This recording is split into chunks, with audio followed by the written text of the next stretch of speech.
and I got 3 books. And I'm talking about them today. And I read them, I think, probably mostly. The one I can't find and forgot the name of anymore, I read all about it. About becoming parts of nature. The wind, the water. And the other 2 were about Findhorn and Carolyn. And the Paralandra book has been facing me on my bedside bookshelf for at least 8 years. Never touched it. Knew about it, knew what it was, basically. In March, I started reading. And I had to read and read and read, and I started ordering books, and I started creating a lending library.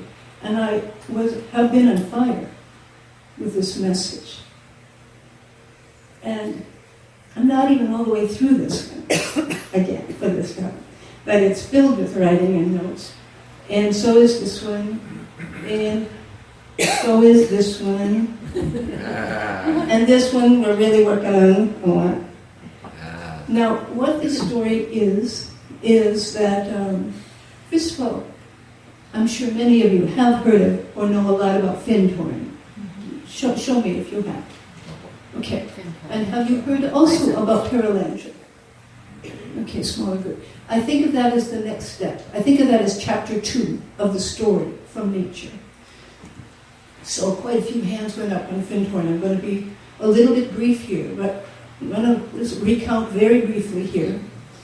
Findhorn is a project on the north coast of Scotland in a very sandy, windy place that was a tiny little resort town in the summers.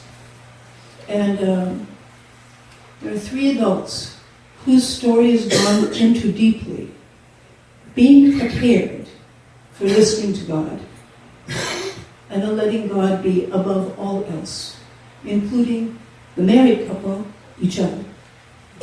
And they were tried and tested, and this is gone into in this book. And they all 3 lost their jobs. It's a husband and wife who have 3 boys, youngish. They're given very little attention in the writings, but I think they're like 10 and under. And also a dear long-term woman friend of theirs. And the 2 women had been taught, guided, inspired to write, listening to God, listening for messages for years. And the man had been through this Peter Caddy, Eileen Caddy is his wife, and Bertha McLean, their dear friend. And Peter had been put through strenuous spiritual training, starting as a boy and ending up as an adult in the Air Force of the British Army in World War II, and had a trek across the Himalayas in winter, and actually had to do the 30-mile trek to find somebody that got lost when even the Sherpa couldn't do it. So extraordinary people, and they lost they lost their jobs all at once. They were working for a hotel, making it a great success, and they were all given notice and given no reason why. And they ended up going on welfare, Scottish welfare. And they had a trailer, a little live-in trailer that was at this little resort community, which was very near the hotel, where they had been working for quite a few years. And so that's the only thing they had. So they went there, and it's October, November. It's ridiculous there. It's nothing but wind and sand, and everybody's going. And they made it through. And in the spring, Peter started to make a garden real quick so they'd have food. And pretty soon Dorothy, who's meditating, has been guided to start listening to nature, why don't you start practicing with nature, they said. And so she's decided that she really liked green peas. And so she would try to talk to them. She immediately got a very intelligent and astute lecturer.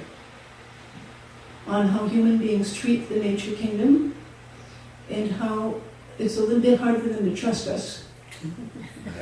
And she's surprised that she's asking to talk to her. However, she held her position, and Dorothy did, and pretty soon they were getting a lot of information on how to grow in this soil, in this non-soil, and having nice synchronicities happen with getting straw and manure and building up bits of soil. And pretty soon they were growing vegetables like cabbages waist high. Now this was big work for nature, to have to work this hard and help them so much, but they wanted to make a point, and people did come from all over the world and document this. And they were hesitant to talk about, Peter was hesitant especially, Peter would be sort of the front man, and he was hesitant to talk about the role of spirit, the role of the devas, the role of God in what they were doing. But eventually that came out. And pretty soon nature didn't have to make such big vegetables because people got the message. And the message was very simple. If nature and humans will co-create, we can do more than apart. We can do a whole new third level. Because nature's been holding its own with us, and it hasn't completely abandoned the earth. And it's important to note that there have been many indigenous models of living all throughout time, and there are many people in this room and that we know and all over the world with green thumbs, and there are all kinds of ways we're communing with nature. So I want that to be on the table as I speak about this. What I'm feeling for me is a new level of understanding. And really, ultimately, Findhorn drew many people from around the world, spiritual seekers, and people who came there to live and partake in this community. And ultimately, my takeaway is that a lot of what the message of Findhorn was Christ consciousness. To live in alignment, to live in community with that level of joy and love. Right on, Jerry. I said it 1,000,000 times for us. And simultaneously, on the East Coast, Mikkel Small, who married Clarence Wright, that's how I remember it, was having a tumultuous life also being trained, also being brought through enormous tumult in order to turn to the inner life. And hers is the first half of this book. You can kind of go to page 100 and start there. But it's fascinating to hear how creative, industrious, patient, strong, intuitive she became, having been abandoned by her parents. And in her early 20s, late teens, she starts to be recognized through synchronicities, that she realizes that she has a lot of inner connection with her intuition and with ways of knowing. And she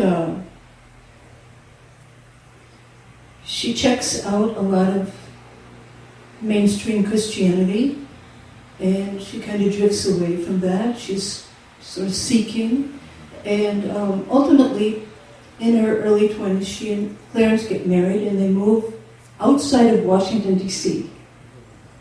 to 10 acres. Clarence goes into town every day, into the city to work, and she's there. And she realizes that there's a buzz. Now I'm in the territory where most of you haven't heard about it, right? She starts to hear a buzz, feel a buzz, coming from the woods. And she doesn't she doesn't understand it, of course, at first, and finally she realizes, well, she'll say hello. She realizes she's not afraid. It's not frightening her. And right away, she gets an answer back, and she gets about 100 voices back. And she remembers that somewhere she had experienced or read somebody saying, hey, wait a minute, one voice at a time. So she says that, and right away, one voice at a time, clear as a bell. And they say, we've been waiting for you. We want to work with you. We want to talk with you. And so she starts getting schooled by nature, what she knows as nature. And she realizes that there's a workshop going on at Findhorn in Scotland, and she knows she needs to go. And by this time she's been working with nature enough on her land that they've been teaching her literally sequences of activities, protocols, very clear, succinct directions of how to contact them, what their role is, and what our role is as the humans. So it boils down to she's working her way to clear up the garden for the end of the season, and she knows Findhorn's calling, and she's at the point where she realizes that our job as the humans is clarity and direction. What we choose. We are, and we've learned this in various ways through all of our studies in this room. We are co-creators with the divine, is how we think of it. And nature's saying, well, the divine acts through us, partly. I made that part up, but that's what it seems like to me. And so by the time she gets to Findhorn, they're asking her so many questions, she almost does all the talking. Because she's been taken to a new place than was time at Findhorn. Findhorn was Christ consciousness, was love, was community, was the partnership with nature and what could happen, what was possible.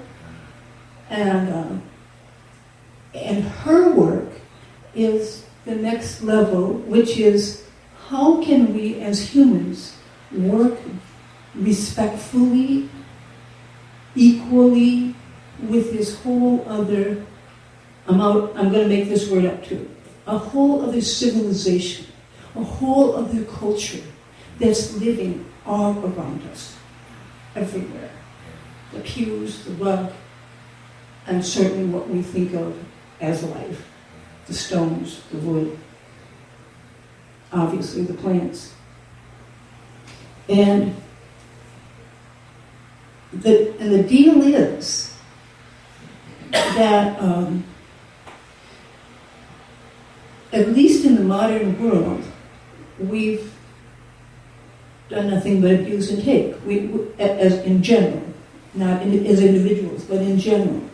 And so the call was coming first at Findhorn and then at Perelandra to work directly together.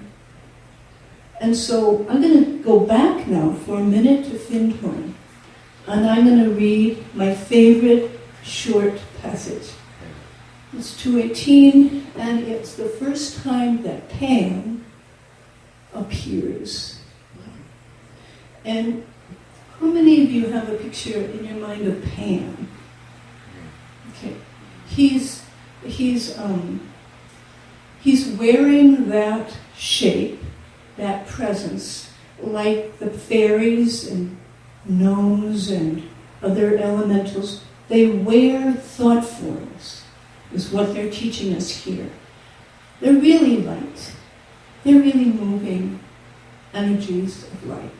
However, they can use thought forms, and I suppose, I'm not clear, sort of co-create thought forms, because it makes it easier for them to do some of their work, all the elementals that are working with holding energy to create atoms and molecules and things and plants and water and so on. But the role of Pan, he's going to introduce himself to us briefly, and I'll speak about that a little bit. This is taking place on an island off the coast of Scotland, which is a very sacred island. A great monk in history had gone there for meditation and so on. There's a circle of stones still there, and Peter Caddy is there, and this man named a rock, R. Ogilvy Crombie, who was very much a nature speaker, he came to realize, and worked and helped at Findhorn. And they're there, and they have gone to this island to see things, and he says, Rock says, we call him by his acronym, I became aware of a large figure lying in the ground. I could see him through the grass. It appeared to be a monk in a brown habit with the hood pulled over the head so that the features were concealed. His feet were toward the circle. As I watched, he raised his hands and rolled back the hood. It was Pan. He rose up out of the ground and stood facing us, an immense figure. In this book, they don't say how big. In this book, he says 25 feet tall, at least. That's really big. He stood facing us, an immense figure. He smiled and said, quote, I am the servant of Almighty God. I love that one. It helps put everything into place, and of course. I am the servant of Almighty God, and I and my subjects are willing to come to the aid of mankind in spite of the way he has treated us. I think we could say in spite of the way they have treated us and abused nature, if he affirms he believes in us, he affirms his belief in us and asks for our help. Now we're doing that in various ways. All of us.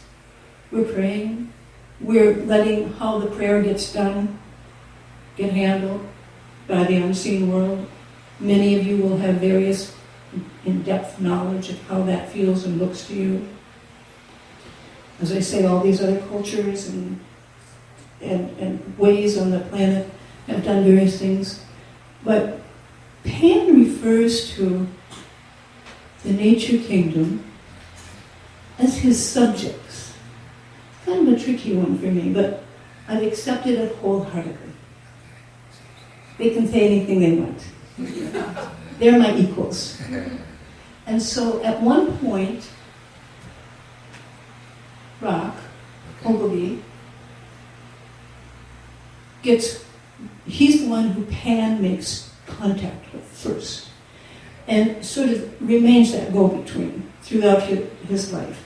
He meets Pan in his late 60s, and he passes in his early 70s, so his work was done. He'd spent his lifetime studying the esoteric and the land and da-da-da-da. And in Pan's work with Rock, during the time of his involvement in Findhorn, because he's from Edinburgh, he's from Scotland too, we have a couple of encounters that he tells us about where Pan walks into him, merges, common enough to the esoteric world, and he is able to see suddenly what Pan sees, hears, feels, and it's immediately the woods, the world around him is filled with movement and every kind of elemental we could think of. Fairies, fauns, druids, not druids, naiads, they say, sylphs. They're all busy moving, holding, and creating things. And they're joyous. They're dancing. They dance and sing and love their work. What's occurred is that they have vastly withdrawn from much of the world because of the abuse, and they have been heartbroken. They have been in despair. And there's an amazing encounter in both these books. Actually, all three of these are very helpful in Findhorn because you can cross-reference. They tell some of the same stories, but different ways. I love that part. And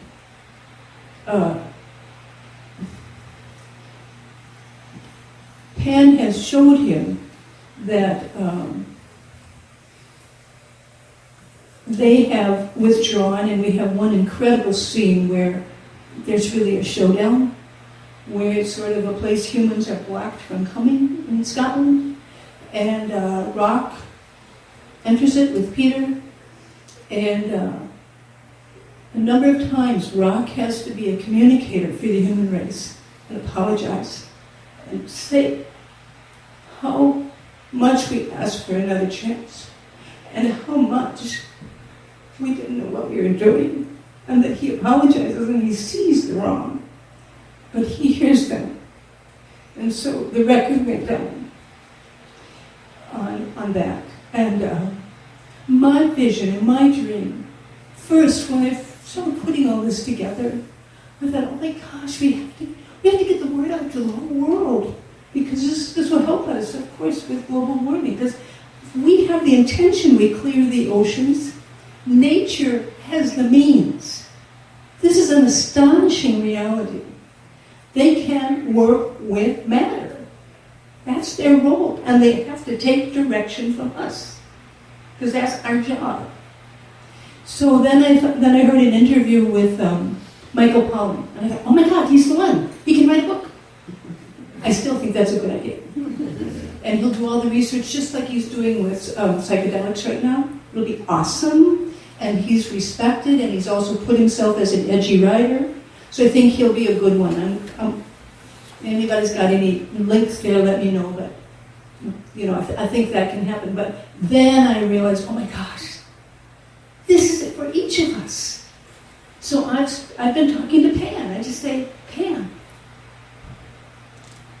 I'm speaking to you. I love you. Thank you. I want to help the plastics in the ocean. Let's get the plastics out of the ocean. Because we know it seems to be deeply beyond our capacities with them breaking down photosynthesis. So the message that I'm carrying today is that I'm totally on a learning curve, and I have some of these books to lend. I didn't bring them today. I actually have to leave pretty soon in through the lunch.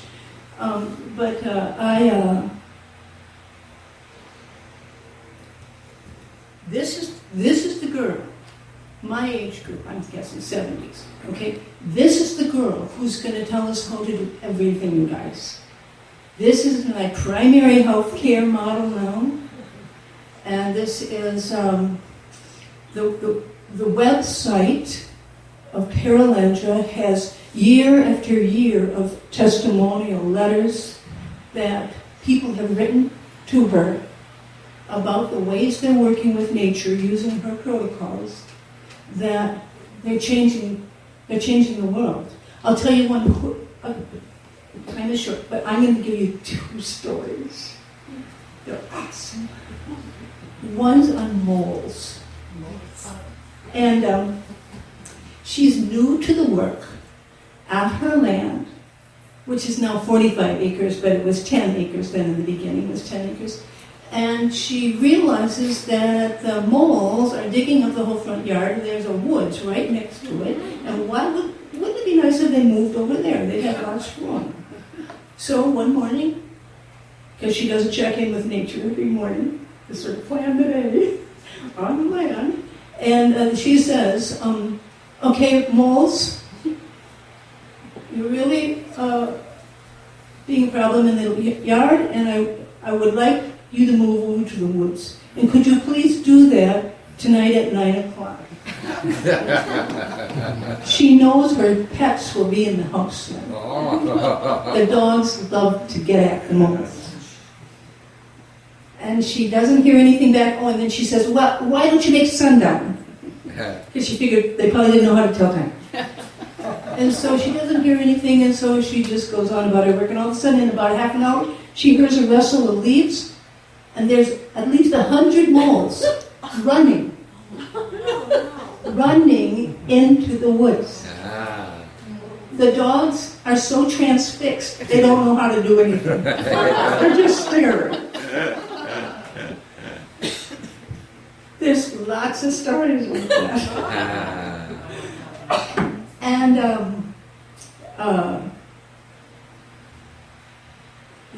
another story. I was going to tell you a story from this. I'm forgetting that now. Oh, I know the other story. She's created a way for us to understand this as a science, which is gorgeous. And she says the human kingdom are on an evolutionary spiral. Nature, she says, involution, moving down into matter. And so her model of science with which we can participate is to include in our decision making. She has protocols for holding this for meetings of any number of people. So nature can be part of our decision making. So we would use what she calls conings. C-O-N-E-I-N-G. Except there's no E. It's a cone-ing. And we create a coning by calling in 2 parts of nature and 2 parts of humanity.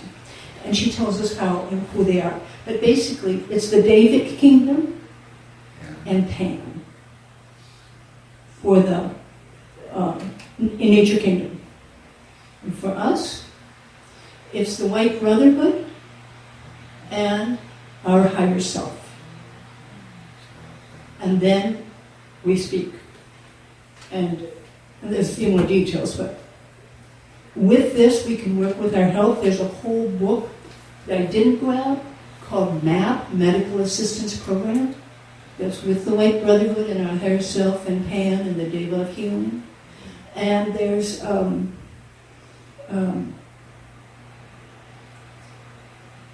work is endless. It's awesome. So I call you to it if it calls to you. And you don't have to do anything more than just start talking to Pan and nature as real life. A whole civilization, all embedded with us, that in various ways we've been working with love, respect.